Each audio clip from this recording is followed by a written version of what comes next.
Hello and welcome. I'm Natalie Cook, a professor and associate dean of the ROAR configuration of Rare and Special Collections units at McGill University Library.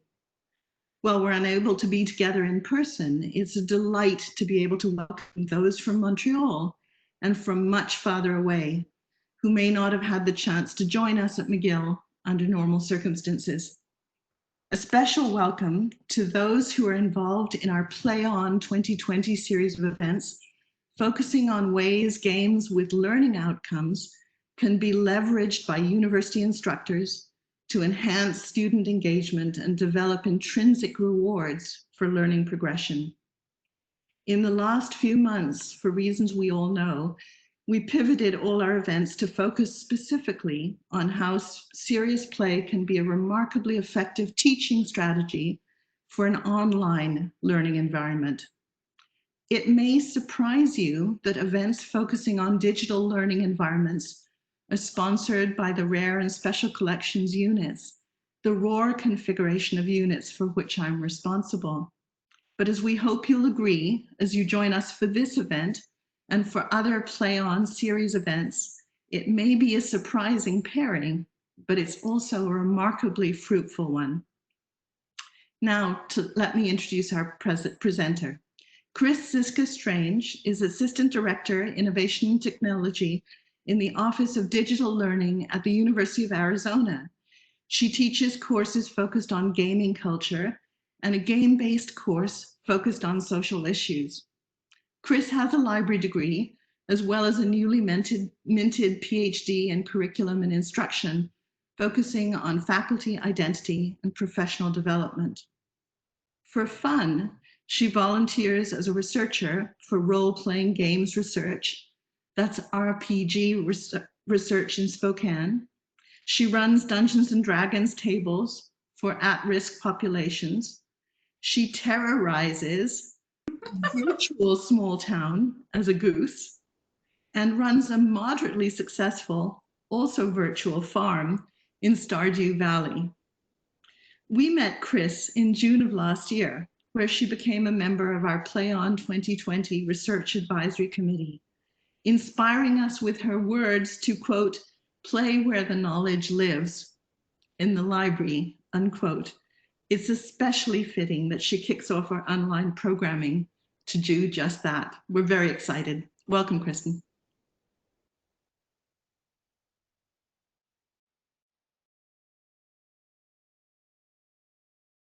Screen really quick. There we go. So today we are going to chat about objectives in Dragons. So how can we use narrative and narrative-based games in our classes to make our students a little bit more interested, maybe get them to dig a little bit deeper. As she said, I am Kristin Ziska-Strange. I am a newly minted PhD, which does make me Dr. Strange if you are a comics person. My goals for you today are basically to get you playing with a narrative-based game, and then for us all to kind of discuss game-based engagement and ways that we can use them both in courses or in other ways that we are trying to engage people. So I wanted to start out with a story. I was sitting in Northern Arizona University's main quad, lots of greenery, and I was talking to a friend of mine who teaches a social issues course. And his complaint was that students just simply do not pay attention. They're overrun with their own problems. They don't really care, was his words. And I, of course, was feeling really inspired by students not caring. And I was like, well, what if you turned it into a game? Fast forward about 6 months, I am standing in front of 7 groups of students, 7 groups of 5 or 4, because not even. And we are listening to these students try to figure out how to deal with a dictatorship. A member of their cohort has risen up and has taken control of their resources, of their people. And what are they going to do about it? What are the questions that they have? How are they going to handle this without alienating anybody? And listening to these freshmen this was their first semester ever of college, sit there and talk about different ways that they can link in to talk to their community, different questions they have, different issues that will rise up. And this all came out of rolling D20s. The entire course was based on Dungeons and Dragons and using those mechanics. And so let me back up a second, because I'm probably one of the few people here who are super into Dungeons and Dragons. And if I'm not, hello, friends. Dungeons and Dragons is a tabletop role-playing game. A lot of the times it's played in person, but of course there are tons of online groups. All of my groups are actually online. And what it actually is a game where you are boiling it down to collaborative storytelling. You are playing a character, or you are telling a story that these characters live within, and they're trying to do and solve different problems.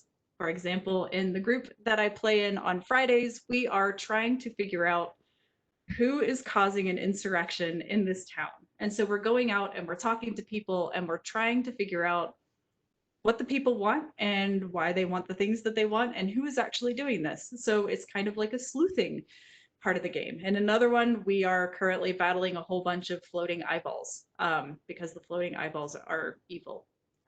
So as you can tell, it runs the gamut of, hey, let's go out and explore, to let's just beat things up. You get to pick your character, you get to customize it, you get to do anything with your character that you want to do within reason. And so this collaborative storytelling goes on. It can be a single night where you just get together and you play a really short story, or it could be one of those long epic fantasy novels that we all love and hate to carry around because they're 5 inches thick.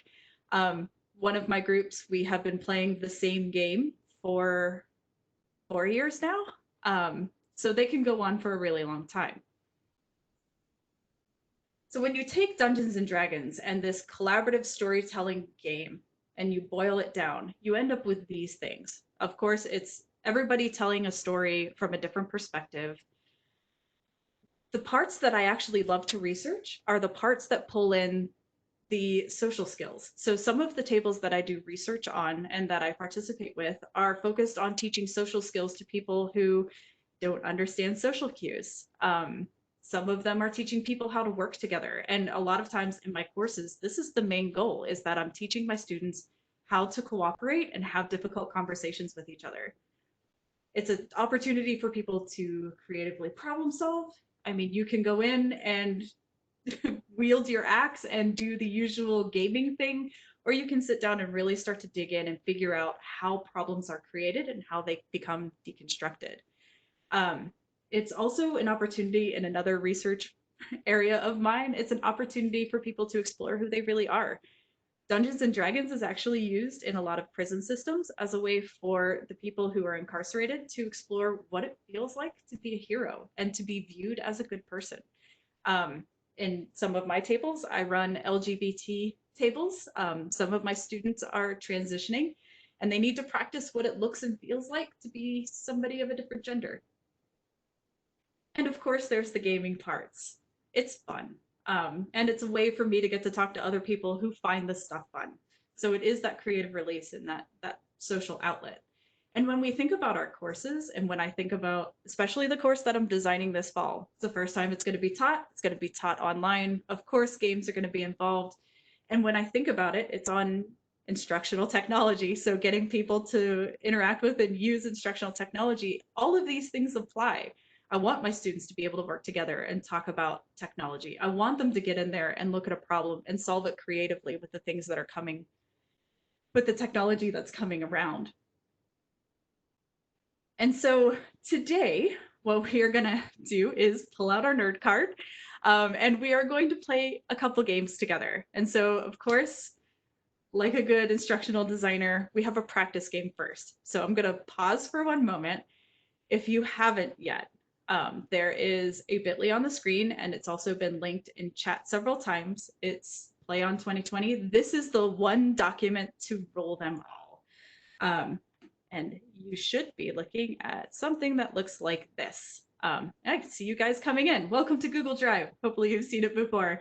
This is the one document that I'll be referencing quite frequently today. Everything you need is actually going to be here, right underneath the objectives that says presentation links. So if I'm telling you to go someplace, it's probably going to be linked here. And if it's not, I've made a terrible mistake, and please let me know. So, our practice game.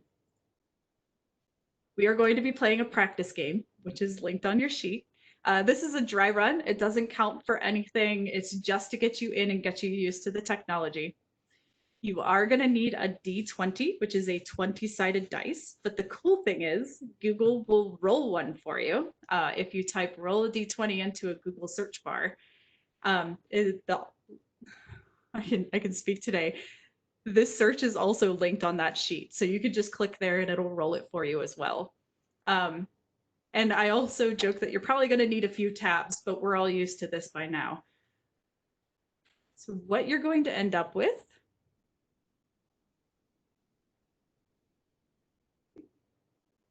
I have a huge bag of D20s right behind me too. The bit.ly that we're going to go to for those of you who don't want to navigate with that sheet is bit.ly mg practice. And what you should come up with is this thing called Fancy Practice Game. You will see a lovely child with a Subway bag on his head that says when you're a level 1 in a role-playing game. For those of you who are role-playing game players, you know level 1 armor is pretty much worthless. But this is just so we could get used to the technology. So if you would, when you are ready, press start the course. It should be right underneath. We're practicing, and this is for funsies.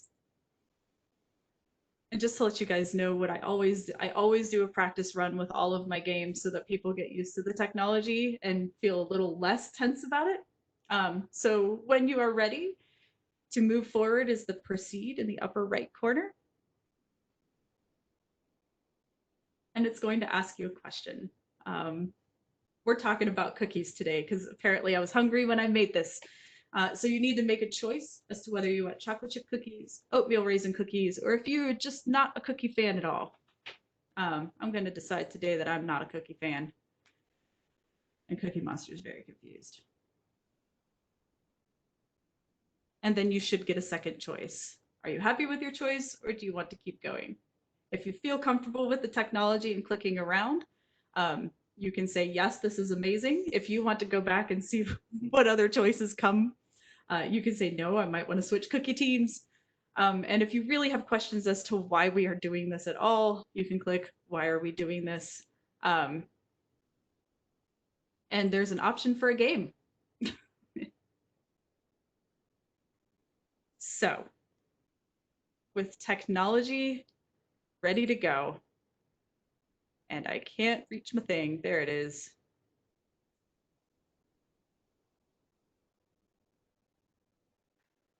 Just giving you guys a few more seconds to get through. While you were clicking and reading, today you have a choice of 3 classes. You are going on an adventure. You can choose, you have a choice. You don't have to be who you are. You can choose to be a faculty member. Faculty members, I have learned, are amazing at manifesting time. They always seem to get so much stuff done in a day. So if you choose that you, in our big game, want to play a faculty member, you have the opportunity to magically gain 4 hours. So apparently our game has a time stamp on it. You could also choose to be a student worker. For those of you who remember your student worker days and how you were the worker bee and could get all kinds of stuff done as well, a student worker has the ability to call in the masses and raise a 1-star rating. You can give yourself 1 extra student rating, or you can ignore a negative rating in case you make a bad choice. The third option you have is to be a librarian. So librarians are amazing at finding all the right information at the right time and seem to kind of erase the mistakes. Like they know exactly where you're trying to go and they get you there faster. So once per game, if you are a librarian, you get a do-over. You get a magical re-roll of the D20. So with those 3 classes in mind, you get to choose which one you want to be. We are going to be playing a game. So again, we're here with 3 tabs. We're going to be in H5P, which is that software that we're using right now. Choose one class, you only get one, and your special power you only get to use once. And of course, we're on the honor roll because I'm not watching your screens. When you are ready, on the Objectives and Dragon main sheet, there will be a character sheet that you can copy or view. If you are not a person who likes multiple tabs, just viewing the character sheet, actually, I'll just click it. The things that we are tracking and the things that we are trying to do. So right here, you'll have the classes if you need a refresher. You also have the inventory of the things that you're looking to get. You'll have your hours that you can track here, and you'll have your student booth rating. Whenever I play this, I usually just have a scrap sheet of paper. That's how I run, but it's up to you. With my students, I always provide a character sheet because this part is super important. So once you know your character and the things that you need, you have 5 hours. So just having that portion there. On your main sheet, you are going to want to go to this part right here, Game 1 link.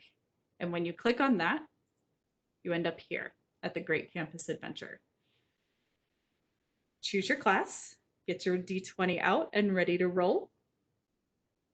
I am going to step away and give you 8 minutes to go on an adventure. And while you are on your adventure, I want you to be thinking about these questions. Number 1 is, what is pulling your attention in? What is making you pay attention to what's going on?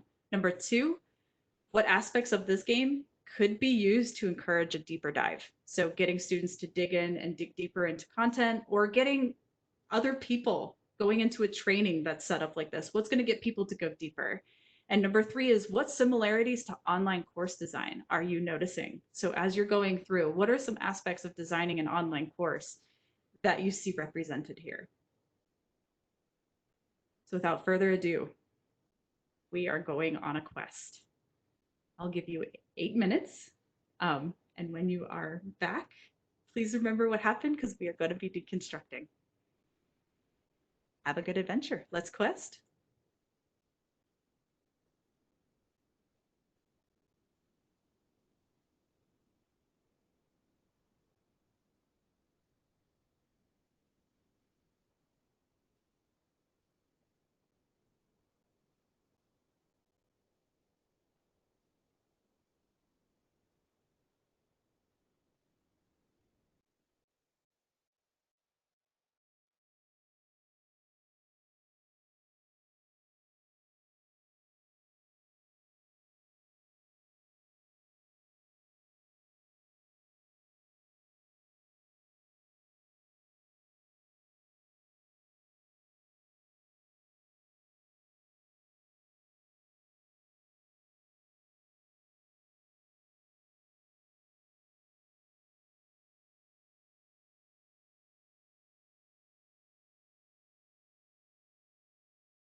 Just a warning, there's about 1 minute, 20 seconds left.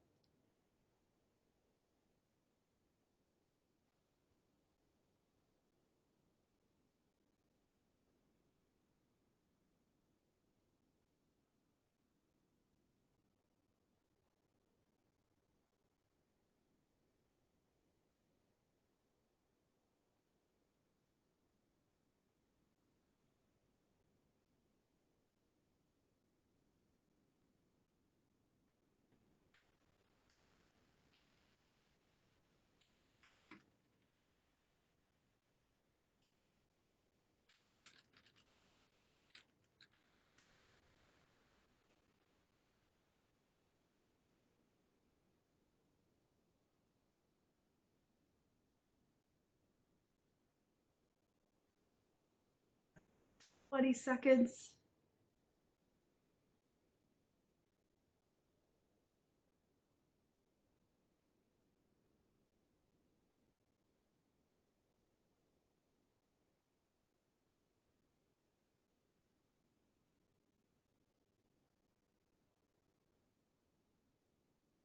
Alrighty. Hopefully you all did better than I did. I ran out of time immediately. Terrible rolls. My dice hate me. So I'm going to go back. Let's deconstruct the experience for a second. My first question, what pulled your attention in? What was the one thing that was like, I'm in this really weird WebEx thing, but this is actually really cool? What was that one thing that pulled you in?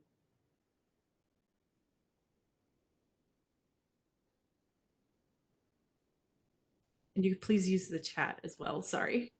The class descriptions pulled them in. Yeah, they're I try to be funny. I'm not always funny, but I think I am.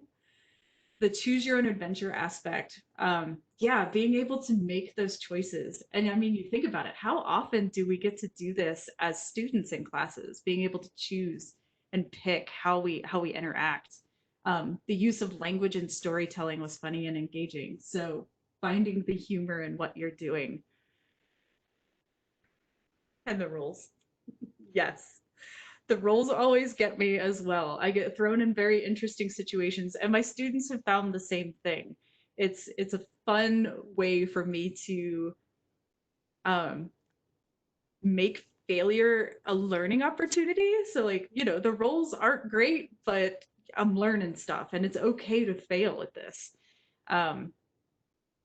The opportunity to replay was entertaining. The choice and the risk, having sympathy for the dragon. I don't know how many of you actually got the opportunity to meet the dragon. The dragon perspectives. The dragon was actually a choice and a risk. So it was, I wanted to find a way to get some more information and to create an authentic deep dive. What are some of the aspects of this game that, well, speaking of deeper dives, what are some of the aspects that that you found could encourage a deep dive? If this were actually a course on how to create a fall festival, where are those opportunities for deep dives that you saw?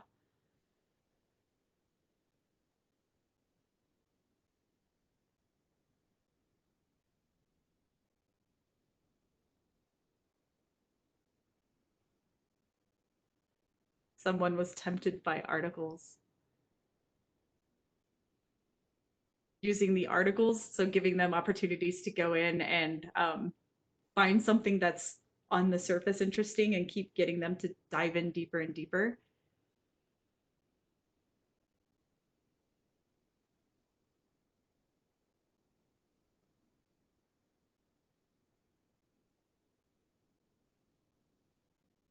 So iteration, exactly. Getting them to go in and try things over and over and over again. When I was going for my PhD, it had been a very long time since I had done math, and they made me do statistics. The one thing that saved me in that course was being able to take those tests over and over and over again without anybody judging me for failing a math test, because I'm one of those that have to get an A on everything. I recognize that in myself. but being able to go in and make those mistakes, I wanted to pull that into my class because that was so powerful for me as a student. So I have to do this because I know I have people who are D&D fans out there. This wasn't real D&D. This was more choose your own adventure. In real D&D, there's a lot of going back and forth. The big thing that I wanted to show here was that it can be an asynchronous thing. So I'm using a very similar template to what you just went through to run my instructional technology course. So my students are, if anybody is a fan of The Office, my students are all, their groups are running branches of Dunder Mifflin, and they're being presented with challenges around technology and how different people approach technology. And so they have to go in and make choices based on the situations that they're given. So it is asynchronous, but it is a little bit more choose your own adventure than actual D&D. So I wanted to present a second game to you.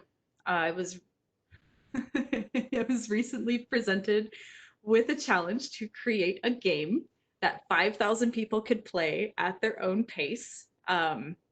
And their own time in their own way. And so what I came up with was the second game that I'm going to present to you guys. This one is a different approach. It is storytelling. Storytelling could go deeper, but like I said, this was a challenge. You don't need to remember who your characters were. The only character in this game is you, a character named the Educator, and another character named Passive Learning. It's very corny. I admit this. So as we go through this game, again, the questions are, how did your engagement change? So this game is different. It's a different type of storytelling. How was this different, and what similarities do you notice between this game and the online course design as well? So if you are guiding yourself by the sheet, it is game to link down here. If you would rather not be guided by the sheet, keep changing windows, and I probably shouldn't. If you're not guiding yourself by the sheet, it's called bit.ly/play on escape. As you can probably tell from my bit.ly, it's a little bit more of an escape game. This one, I'm going to give you fair warning. I don't expect you to finish. It's a little difficult, but there are some awesome things, and I will share afterward. So I'm going to go ahead and start our timer. Play on escape. See if you can get out.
And I hate that I've lied to you. I'm running long.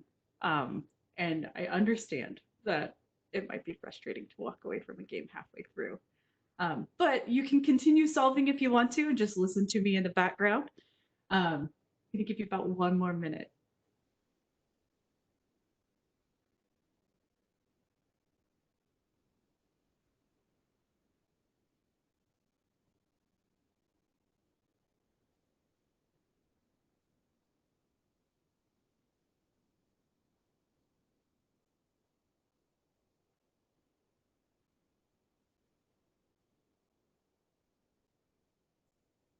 Oh, I have so much guilt pulling people away from games. I apologize.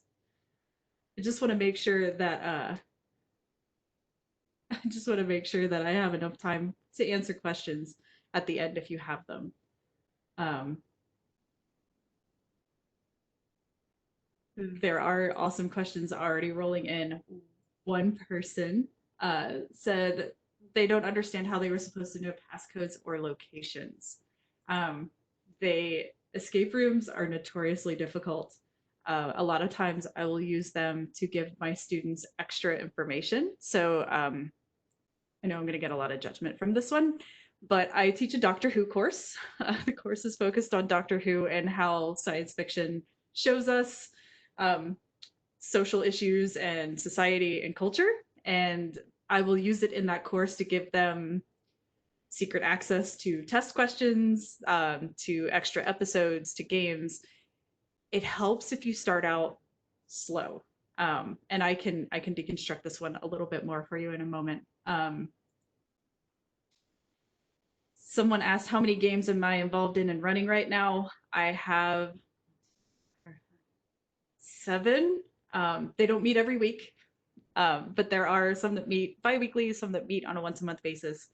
I run a table for soldiers who suffer with PTSD. I run a table for transitioning youth. I run a table for at-risk youth, so students that have been in and out of, or students, but youth that have been in and out of the juvenile system here in Arizona. Um, I run a bunch, and then I have some for fun because fun is important.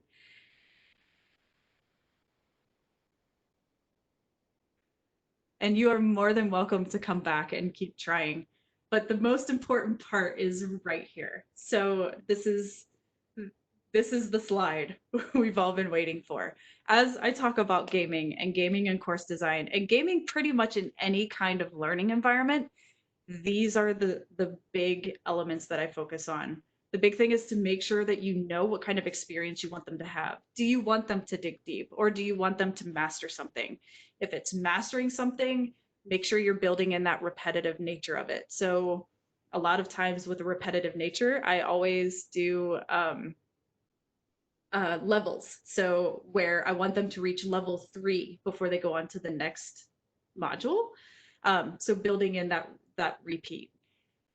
Do you want them to have a narrative driven experience? Where is the story in your content? Are you creating one? So there is a faculty member that I've supported that created a course on virology, and every single lecture, something is going wrong with him that has to do with a virus. Their final exam for extra credit, they have to identify what virus he has. So the first day, he's normal. He's here, he's doing it. And then the next week, his lecture, he might have poured water on his face, so it looks like he's sweating. And then he might get red splotches. And so things progress as they go along. So where is the story in your content? Embracing the element of chance or surprise, getting them to click around and get dirty with things. I hide Easter eggs in a lot of my courses. Getting students to develop expertise. I can't be an expert in everything that I do and everything that I cover.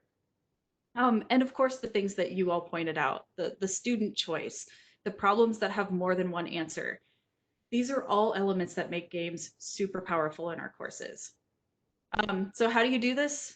My biggest thing is for you to start small and choose a technology that your students know, and a game mode that they might know. So if it is an escape room and you struggled with it, maybe building in a small escape room where they only have to solve one puzzle. This one had 3.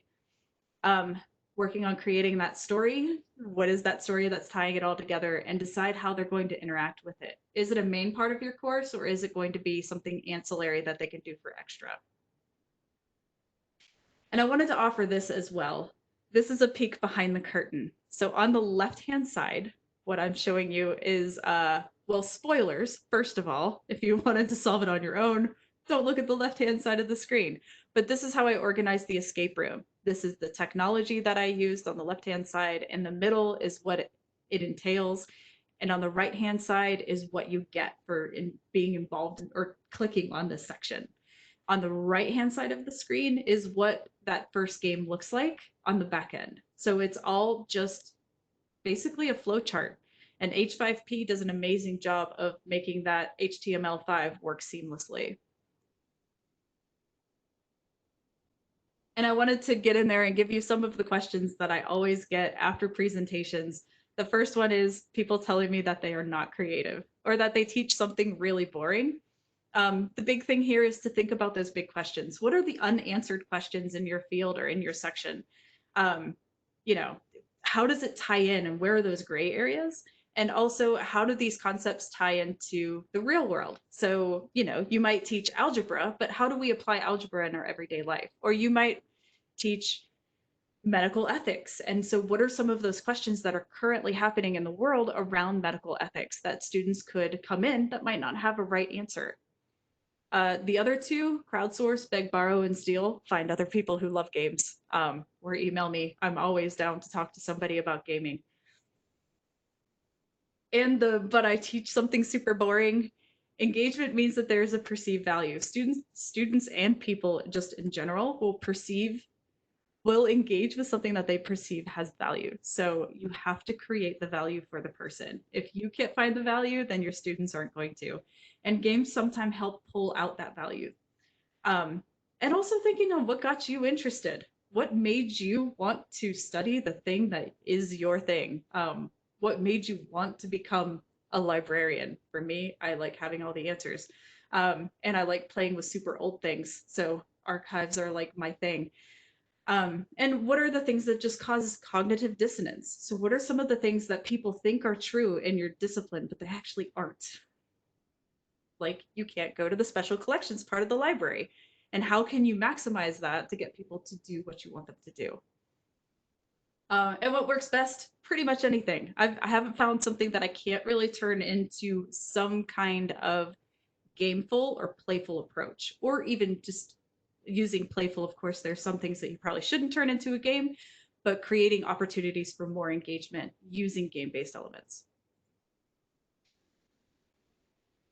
How do you know what they thought? Basically ask them, but be cognizant of what you're asking them, because people will give you feedback on their playthrough of the game. And if they had a bad playthrough, like rolling ones and losing all of their hours within the first 4 clicks, that's going to reflect in their feedback. So be conscious of what you're asking them. Ask them about their experience with the game, but also ask them about how they're accessing and how they're using. Oh, and my other one, I clicked, but using exit tickets. For a lot of times for my students, they write up their experience as an exit ticket. And so if I notice things coming up that I haven't planned for, my big thing is going to be that I have to go in and change the game, or I have to identify it early. For example, explaining what a GA is. Here in my institution, student workers are sometimes called GAs. So identifying those moments of where you might have used something or said something that other people don't understand. So I've hit time. If you have questions, or if you would like to ask me a question, please use the chat. I'm here for another 14 minutes to answer questions, and I'm super excited to do so.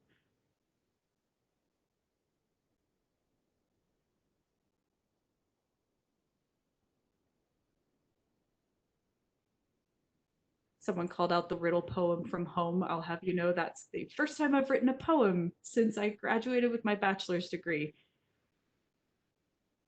Don't know if that's proud or not.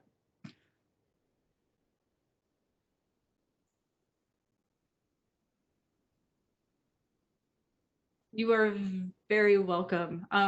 Please feel free to use anything that I've offered you. I also wanted to make sure that I pointed out, for some reason my brain is telling me pointed is not a word. I think it is, but if it's not, I apologize. One question is, what is an Easter egg? An Easter egg is like a hidden little nugget of something. So when you hover over text that doesn't look like it's a link, but it actually is, and it goes out to something fun, that's usually an Easter egg. Or hiding something in the course. Like, actually, I can show you. Let me pull it up. My boss actually has an Easter egg hidden in her picture. When you click on her picture, she has a cat hidden in the background. But when you just look at it normally, you can't see it. So that would be an Easter egg. One thing that I am offering up to you all to look at, and it's a very early copy of it, was my D&D style game, or my D&D style coursework. It's linked in here under game. It's Critical Role. To see the handbook that my course uses, you can click here. It's on that left-hand side, and what a game document or a game looks like there. There also is access to, if you didn't solve the escape room, I know I referenced something amazing that somebody would be interested in. If you just want resources and you don't want to do the escape room, you can click here, D&D coursework resources. That leads you to a Padlet that has a whole bunch of resources about using narrative-based games in higher education in courses.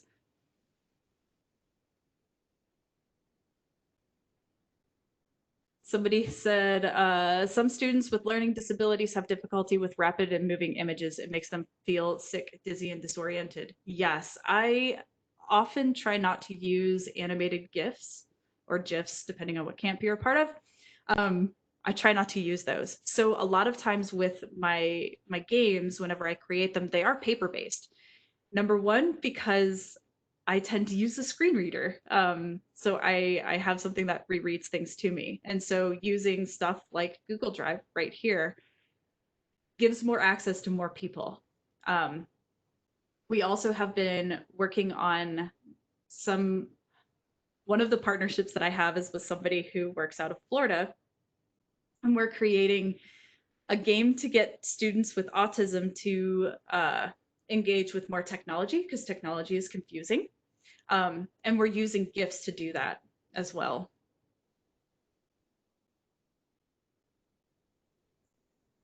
Tell a story about a game in a university classroom that worked really well.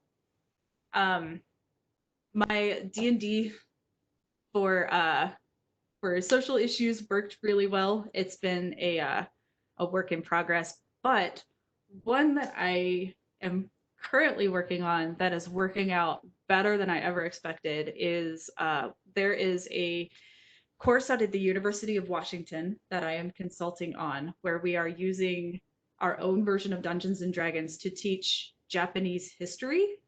So students come in and they are playing different people who are integral in the history of Japan, so different clans and different groups of people. And so it's kind of a mix of reacting to the past, which is where you role play that you are a person from a specific group in history, and Dungeons and Dragons. So they're having to go in and make decisions, and they're doing roles based on what they're doing, and they're learning about what's going on at the time. So they can choose to play peasants, they can choose to play government leaders, and they're having to make decisions based on what they're learning.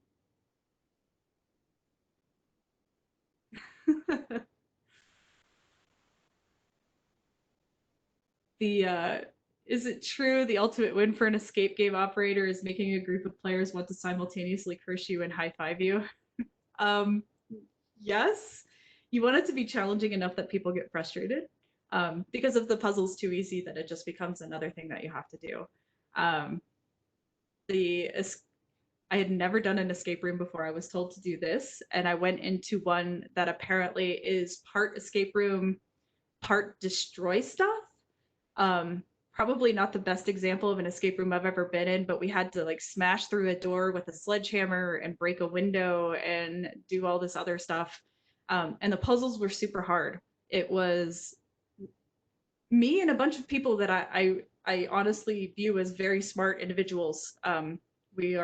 It was all a part of my Ph.D. cohort, and we couldn't make it out. We were in there for 30 minutes, and eventually they just had to come in and get us.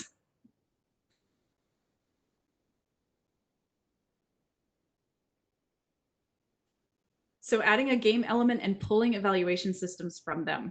One part I didn't get to show you guys. Let me come in here.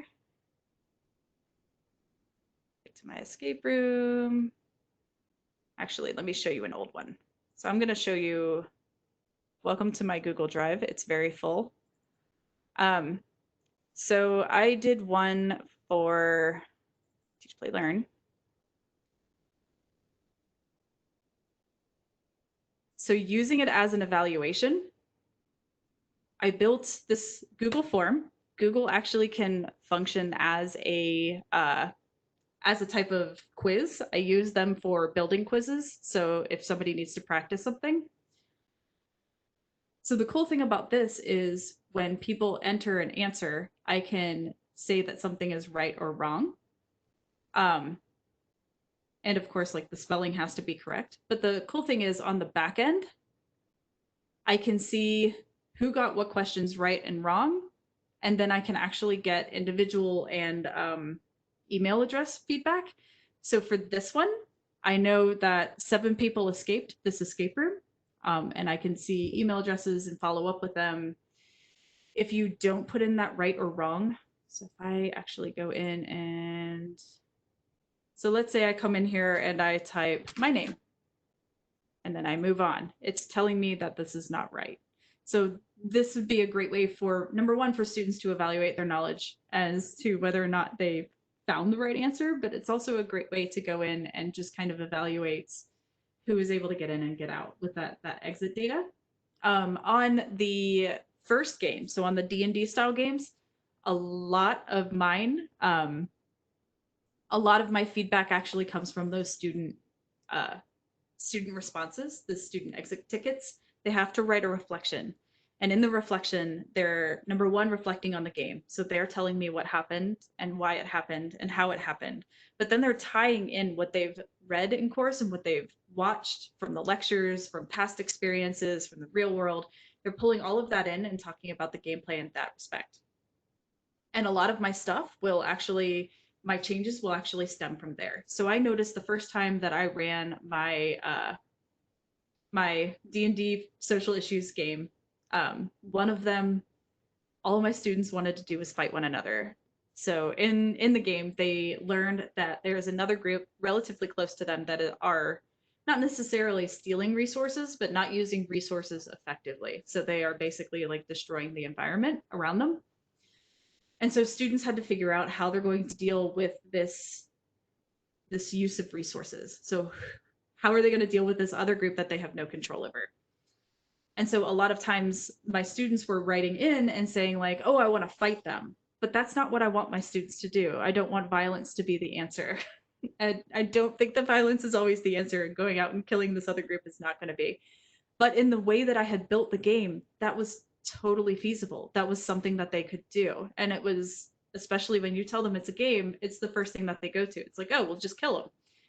And so I had to go in and really look at the way that I had built the game for my students to interact with that leads them to that. So I had to make sure that violence had more of an impact than potentially going out and talking to them. So I wanted more negative impact on violence. And so evaluation systems that way. So looking at the way students are playing the game, looking at what they're getting out of it and shifting according to that. And then of course, asking people who are smarter than me how they're going to solve these issues.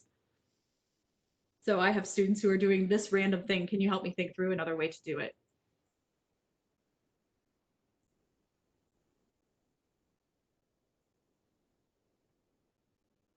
And yeah, any other questions?